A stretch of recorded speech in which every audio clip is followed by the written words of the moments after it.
नमस्ते, हजुरहरूलाई स्वागत छ मेरो च्यानलमा। आज मैले सपु मिचाको रेसिपी लिएर आएको छु।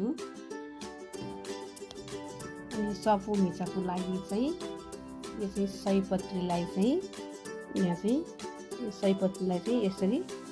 यसरी पार्ने, यसरी औँलाको सहायताले यसरी भित्र यसरी पार बनाउनु पर्छ। अनि यस्तो खड्डी जस्तै हुन्छ। अनि यसमा चाहिँ यो बोन म्यारो चाहिँ यो पालभित्र चाहिँ छिराउनु पर्छ। यसरी पालभित्र यसरी छिराउनु पर्छ।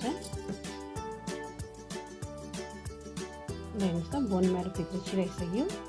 अब यसलाई चाहिँ यसरी यो धागोको सहायताले यसरी बान्नुपर्छ।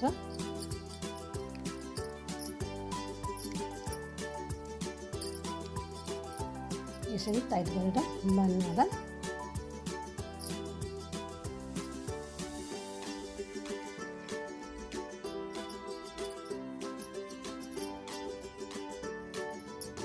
यसरी बान्नु होला।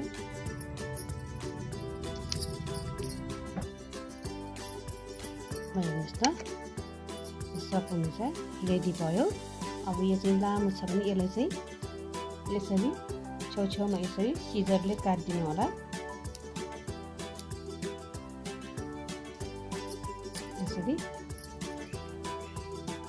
यहाँ पनि अलि यसरी टुप्पामा यसरी सिजरले काटिदिनु होला। हेर्नुहोस् त, सपु मिचा तयार भयो। सबै सपु मिचा तयार भयो। अब म यसको लागि चाहिँ पानी बसाल्नु गएको छु। यसलाई चाहिँ उमाल्नुपर्छ। हेर्नुहोस् त, पानी पनि मैले बसालिसकेँ। यसमा चाहिँ मैले थोरै बेसार हाल्दैछु।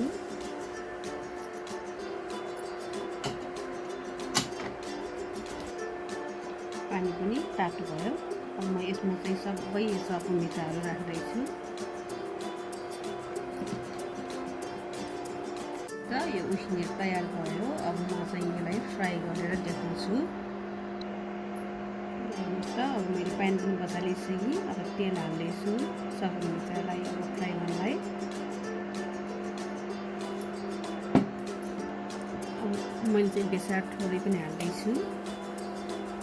नुन पनि थोरै, खुर्सानी पनि थोरै, जिरा पनि थोरै हालेर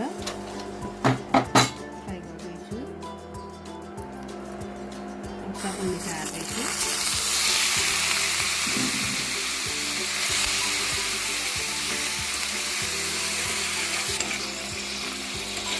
सपु मिचा भनेको नेवारी खाजा हो।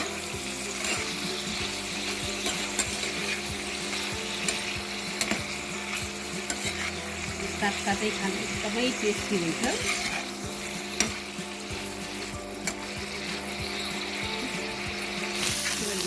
सपु मिचा पनि रेडी भयो। अब म तपाईँहरूलाई चाहिँ सर्भ गरेर देखाउँदैछु। हेर्नुहोस् त, मैले प्लेटिङ पनि गरेर देखाइसकेँ। अनि माथिबाट नुन र खुर्सानी यसरी हालिदिनु होला।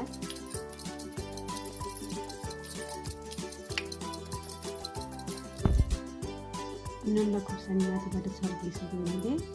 अब यस्तै गरेर हजुरहरूले घरमा यस्तै गरेर बनाएर खानु होला। हजुरहरूलाई मेरो भिडियो मनपर्छ भने लाइक, कमेन्ट, सेयर, सब्सक्राइब गर्न नभुल्नु होला। धन्यवाद।